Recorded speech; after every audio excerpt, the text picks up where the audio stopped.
Let's ask Anas Doukali, who's the directeur général ANAPEC du Maroc. J'imagine que ça va être en français.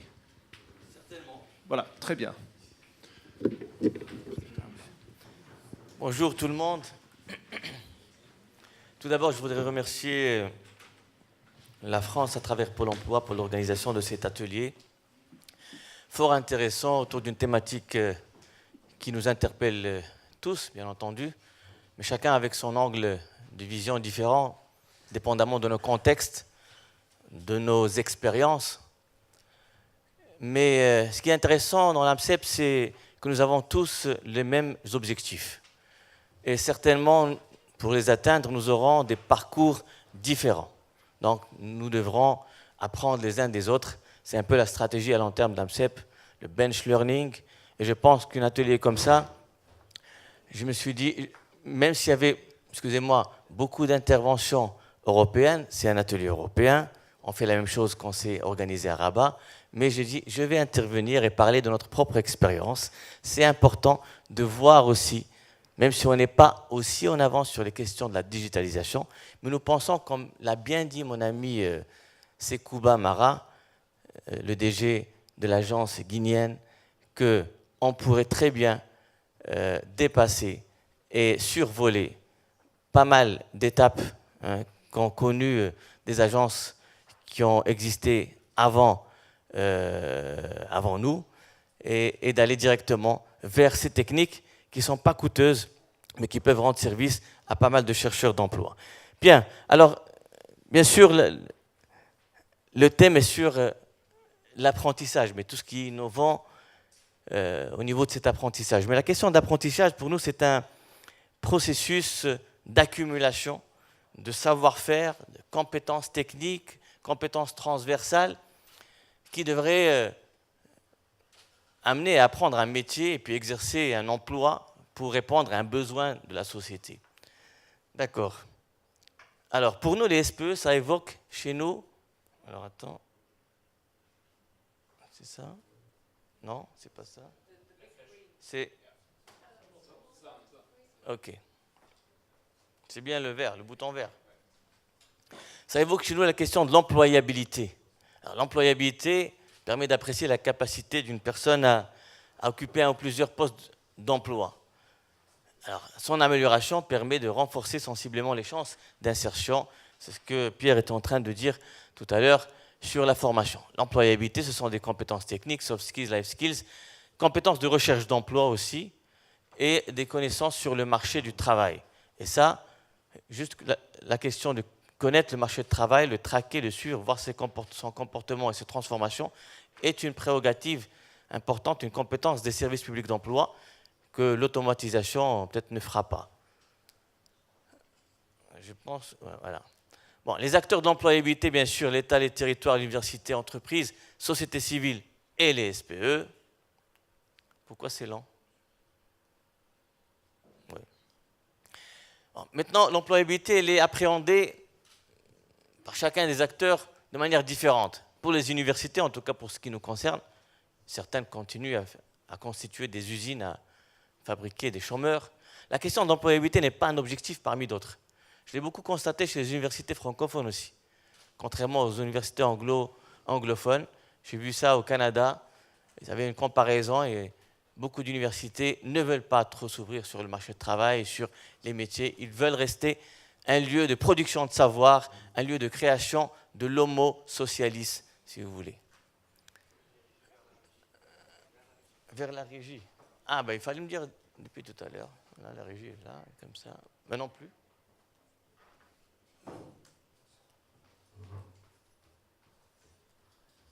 Bon.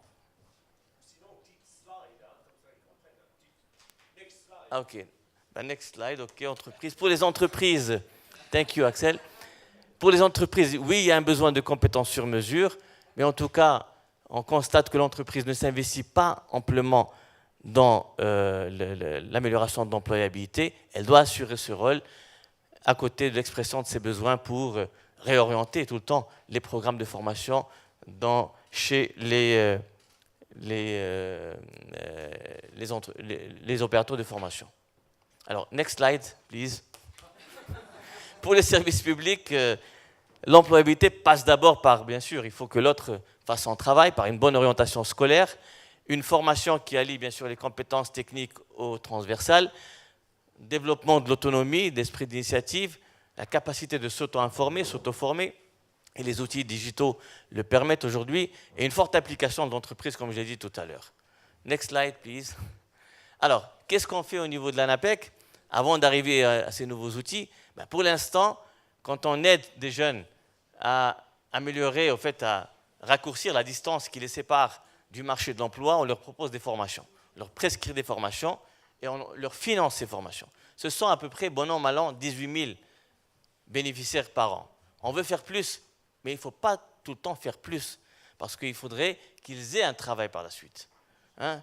Il n'est pas utile pour nous de reproduire le travail des universités. Donc il faut faire du sur-mesure et de juste mesure, et c'est pour cela qu'il faut bien connaître les besoins du marché de l'emploi. Bien, alors,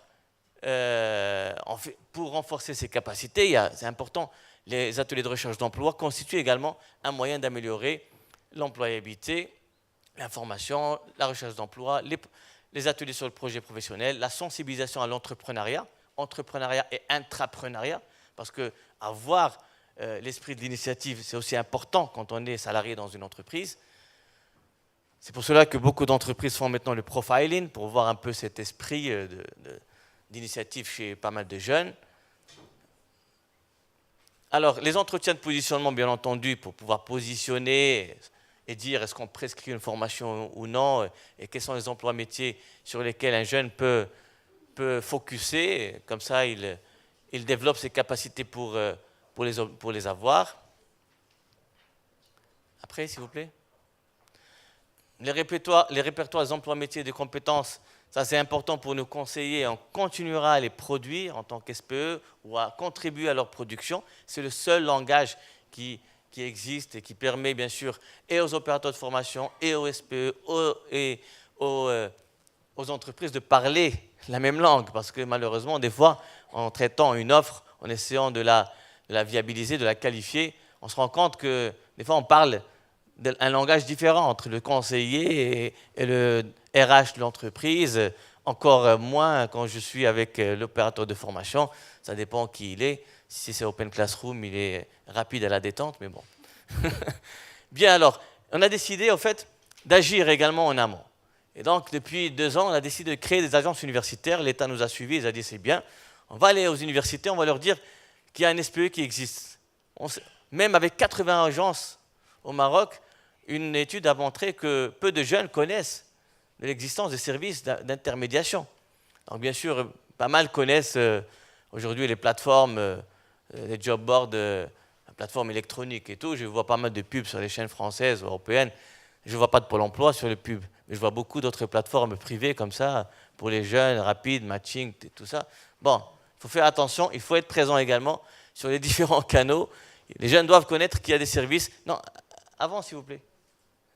Donc, qu'est-ce qu'on fait ici? On ne reproduit pas tous les services des autres agences, mais on fait également de la sensibilisation à l'entrepreneuriat, de l'appui à la recherche des stages, c'est important. Beaucoup de jeunes dans les universités, dans les facultés à accès ouvert, n'ont pas beaucoup de possibilités d'accéder à des stages.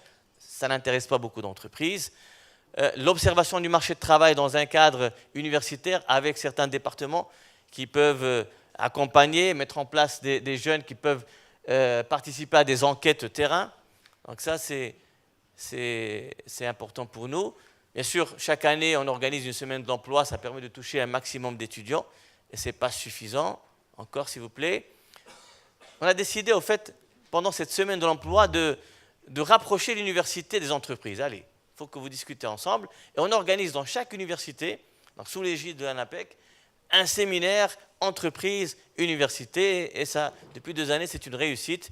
Il y a pas mal d'entreprises qui viennent et qui participent. Et puis, ça permet à l'université de se remettre en question sur certaines formations, voilà, qui peuvent être obsolètes. Bien sûr, tous ces services, il faut plusieurs canaux. Tout à l'heure, Kéa a parlé un peu des différents niveaux de la digitalisation. Le premier niveau, c'est déjà pouvoir avoir tous les services sur les différents canaux. Alors, je prendrai l'exemple du portail. Et ici, j'ai voulu mettre des chiffres pour voir un peu la différence quand on utilise le digital, combien on peut toucher. C'est presque 6 millions de visites sur le portable. Ce ne sont pas 6 millions, sur 2 millions de visiteurs uniques. Je ne connais pas le chiffre des personnes qui viennent annuellement sur nos 80 agences, mais c'est sûrement pas les 2 millions qui vont sur le portail. Sûrement pas, c'est loin de là. 47 millions de pages vues, 4 millions de 5 postulations. Voilà, on ne parle que de millions quand on est sur le digital, contrairement au présentiel. La page Facebook, on est presque à 1 million de fans.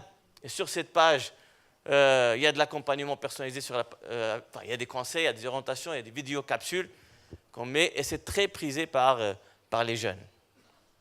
L'application mobile, rapidement, depuis 1 an et demi, on est à 51 000 téléchargements, 4,5 sur le rating sur Google Play, 4,3 sur 5. Donc, dire que ce sont des outils d'aujourd'hui avant demain. Bien, alors, la télé aussi. Là, sur la télé, on fait passer des capsules, des téléréalités. On va reprendre cette année, en 2018, parce que nous pensons, l'émission avait cartonné, comme on peut dire, en 2016, et il y avait beaucoup de jeunes. Et surtout, chez nous, la télé, c'est un moment de retrouvailles de la famille. Et ce qui est intéressant dans la télé, c'est intéressant que les parents voient ce qu'on leur présente. Comme ça, ils peuvent dire aux jeunes qui sont sur leur smartphone ou dans le quartier, peut-être à glander, leur dire, j'ai vu qu'il y avait un service qui peut vous aider à trouver un emploi. Donc, l'encouragement des parents, nos jeunes écoutent toujours leurs parents jusqu'à aujourd'hui. Et donc, la télé, elle est importante. On cherchera un créneau où il y a un auditoire important. Bien, alors, ce sont des capsules vidéo qui passent sur les différents canaux aussi. On en produira dès cette année pas mal, j'en parlerai, pas mal de capsules sur l'auto-emploi, mais également avec plutôt des MOOC, interactivité plus que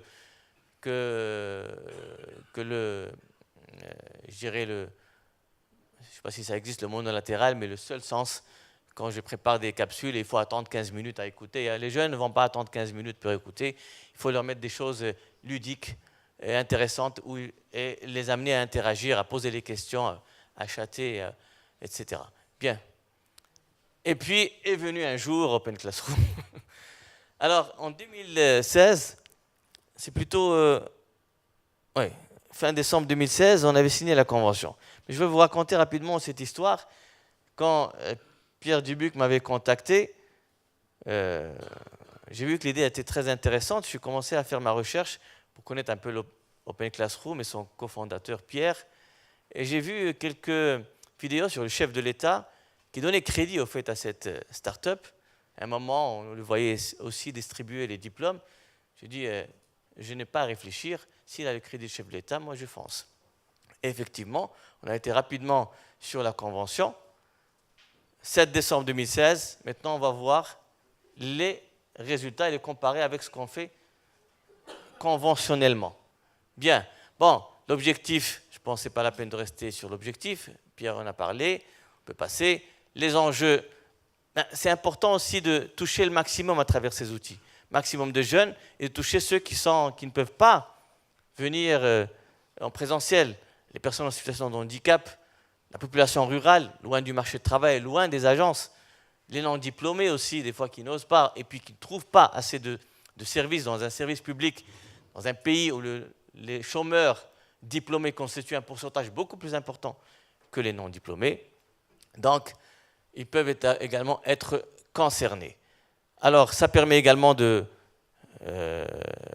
renforcer la stratégie cross-canal et c'est en adéquation avec notre plan Digital 2020 qui voudrait digitaliser 50% des démarches administratives et multiplier le nombre de professionnels du numérique par 10 d'ici 2020. Connecter 20% de PME, etc. Bien. Les modalités, au fait, il y a un échange. Maintenant, pour ceux qui veulent ces aspects techniques, parce que j'ai beaucoup encouragé pas mal d'homologues africains pour qu'ils prennent contact avec avec Pierre, il est en train de le faire. Sur les questions techniques, je crois que Pierre est là, il peut en parler, mais en tout cas, on a exigé qu'il y ait un retour d'informations régulier pour qu'on puisse suivre ces jeunes. On va savoir on va suivre s'ils vont être placés sur le marché de l'emploi. Est-ce qu'ils viendront demander d'autres services quand ils passent par Open Classroom, par les cours, à l'ANAPEC? Est-ce qu'il y a des choses à compléter? Donc, on voudrait compléter l'offre, d'accord, de formation en ligne, et les cours d'Open Classroom ne seraient qu'une composante de cette offre.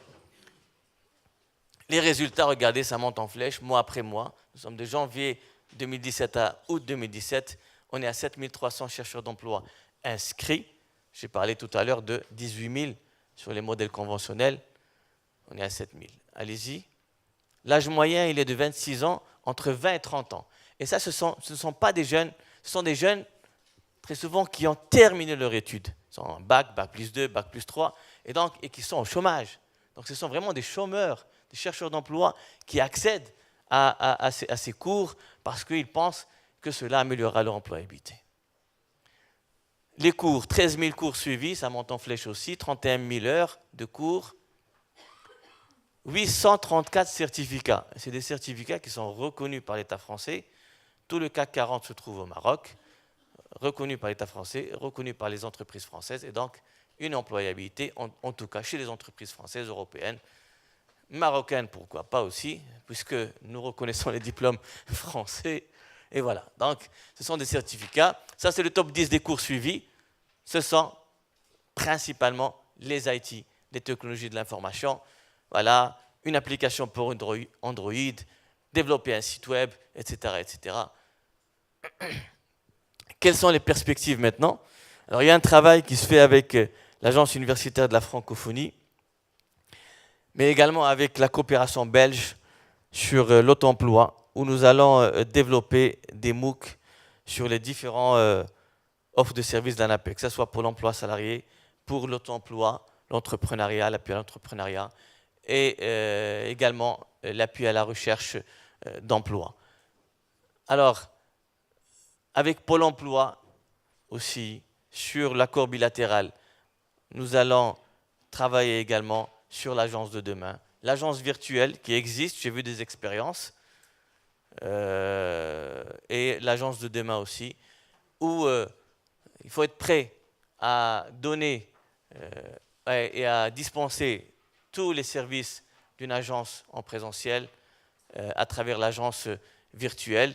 Mais rassurons-nous, je crois qu'on a encore quelques années, voire peut-être décennies devant nous, si on arrive à s'adapter. On a besoin de se téléconseiller, bien sûr. Pierre a parlé des coachs. Finalement, pour avoir un diplôme, il ne suffit pas de faire des formations en ligne. À un moment, on est bloqué. Prenez un cours de maths. Si à la fin de la journée, vous me dites que vous l'avez compris sans coach, je vous dis bravo. En tout cas, j'ai décidé de mettre des cours particuliers à ma fille dès cette année parce que j'ai constaté qu'elle passe son temps aussi après le cours à voir des vidéos sur les maths, mais ce n'est pas suffisant. Et ça a vraiment changé quand elle a eu un prof direct avec elle. Donc le coaching continuera, le B2B et le service personnalisé continuera. C'est là où il faut s'investir. Il faut donc investir dans les compétences de nos conseillers. Voilà, il y a eu une conférence sur ça. C'est nos conseillers. Je vous donne 13 minutes encore qui restent. Alex. C'est fort aimable de votre part, merci beaucoup. Tu peux en faire ce que tu veux. Merci. C'est surtout pour... Merci.